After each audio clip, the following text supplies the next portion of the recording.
င်္ဂလာပါရှင်ကျမတို့ရဲ့မိုးလေဝသသတင်းချန်နယ်လေးကကြိုဆိုလိုက်ပါတယ်။မေလ9ရက်နေ့မှစ၍18ရက်နေ့အတွင်းနေပြည်တော်ရန်ကုန်နှင့်မန္တလေးတိုင်းတို့အပါအဝင်တိုင်းနှင့်ပြည်နယ်အားလုံးတွင်နေရာစိတ်မှနေရာအနှံ့အပြားမိုးထစ်ချုံရွာမည်။မေလ3ရက်နေ့မှစ၍တနင်္သာရီတိုင်းဒေသကြီးတွင်အနောက်တောင်မုတ်တုံလေမိုးများတိတိတတ်တာစတင်ရွာသွန်းလာနိုင်ပြီးနေ့စဉ်နေ့တိုင်းရက်ခြားမရှိဒေသအလိုက်နေရာအနှံ့အပြားမိုးရွာလာပါတော့မယ်။လာမယ့်မေလ9ရက်နောက်ပိုင်းမိုးပိုရွာမည်။တနင်္သာရီတိုင်းမွန်ပြည်နယ်ကရင်ပြည်နယ်ဧရာဝတီတိုင်းရန်ကုန်တိုင်းပဲခူးတိုင်းကယားပြည်နယ်ရခိုင်ပြည်နယ်မကွေးတိုင်းနေပြည်တော်မန္တလေးတိုင်းစကိုင်းတိုင်းအလယ်ပိုင်းနှင့်အောက်ပိုင်းရှမ်းပြည်နယ်တွေမှာ2025ခုနှစ်မေလအတွင်းနှစ်စဉ်ရွာသွန်းမြဲအထက်အများဆုံး10မီလီမီတာမှ20မီလီမီတာအထိမိုးပိုမိုရွာသွန်းနိုင်ပြီးကချင်ပြည်နယ်နှင့်ထိစပ်လျက်ရှိသောရှမ်းပြည်နယ်မြောက်ပိုင်းဒေသအချို့နှင့်စကိုင်းတိုင်းအထက်ပိုင်းဒေသအချို့နှင့်နာဂကိုယ်ပိုင်အုပ်ချုပ်ခွင့်ရဒေသတွေမှာနှင့်စင်ရွာသွန်းမြဲမိုးရေချိန်ခန့်သာမိုးရွာသွန်းနိုင်ပါမယ်။လက်ရှိအချိန်မှာဖြစ်ပေါ်နေသည့်အချိန်အခါမဟုတ်မိုးရွာသွန်းခြင်းများသည်မေလ4ရက်နှင့်နောက်ပိုင်းတွင်ခေတ္တရပ်တန့်သွားနိုင်ပြီးမေလ10ရက်နောက်ပိုင်းတွင်တနင်္သာရီတိုင်းမှစတင်၍မုတ်တုံမိုးဦးရွာသွန်းခြင်းစတင်နိုင်မည်ဟုခန့်မှန်းရပါသည်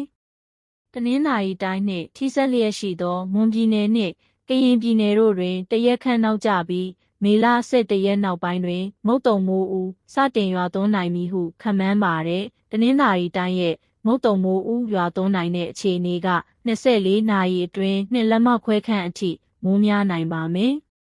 2025ခုနှစ်မေလ4ရက်နေ့မှ9ရက်နေ့အတွင်းနေ့အပူချိန်များသည်နေပြည်တော်စကိုင်းတိုင်းမန္တလေးတိုင်းမကွေးတိုင်းပဲခူးတိုင်းဧရာဝတီတိုင်းရန်ကုန်တိုင်းနှင့်ကချင်ပြည်နယ်အောက်ပိုင်းတို့တွင်မေလ၏ပုံမှန်အပူချိန်ထက်အနည်းငယ်ပိုနိုင်ပြီးတနင်္သာရီတိုင်းကရင်ပြည်နယ်နှင့်မွန်ပြည်နယ်တို့တွင်မေလ၏ပုံမှန်အပူချိန်အောက်သို့အနည်းငယ်လျော့ကျနိုင်ပါသည်။မုတ်တုံဝင်တာနဲ့မုန်တိုင်းဖြစ်နိုင်ခြေကမေလဒုတိယပတ်နဲ့တတိယပတ်အတွင်းမှာပါ။အတိအကျတော့ကြိုပြောဖို့ခက်ပါတယ်။ဒါကြောင့်ရန်နီးလာသည်နှင့်အမျှဖြစ်နိုင်ခြေများဆက်လက်ဖော်ပြပါမယ်မုန်တိုင်းဖြစ်မလား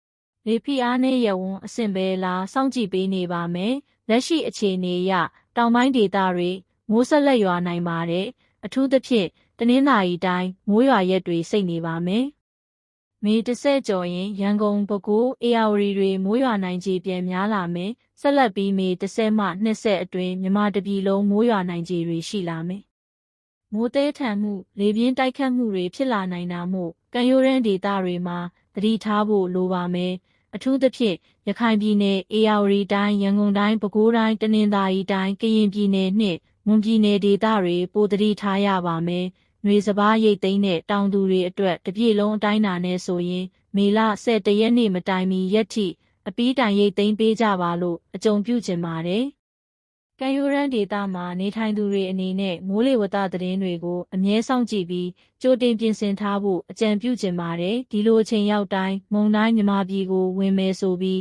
ဘယ်နေရာမှာမိုးဘလောက်ရွာမလဲလေဘလောက်တိုက်မလဲဆိုပြီးအခြေအမြင့်မရှိတဲ့ခံမှန်းပြောဆိုမှုတွေလူမှုကွန်ရက်မှာပေါ်များလာတတ်ပါတယ်။အထူးသတိပြုကြပါ။မိုးလေဝသသတင်းတွေကိုအချိန်နဲ့တပြေးညီသိရှိရဖို့ကျမတို့ရဲ့ channel လေးကို subscribe လေးလုပ်ထားပြီးအသစ်တင်တိုင်းသိရဖို့အတွက်ဘေးနားကခေါင်းလောင်းလေးကိုနှိပ်ထားပေးပါနော်။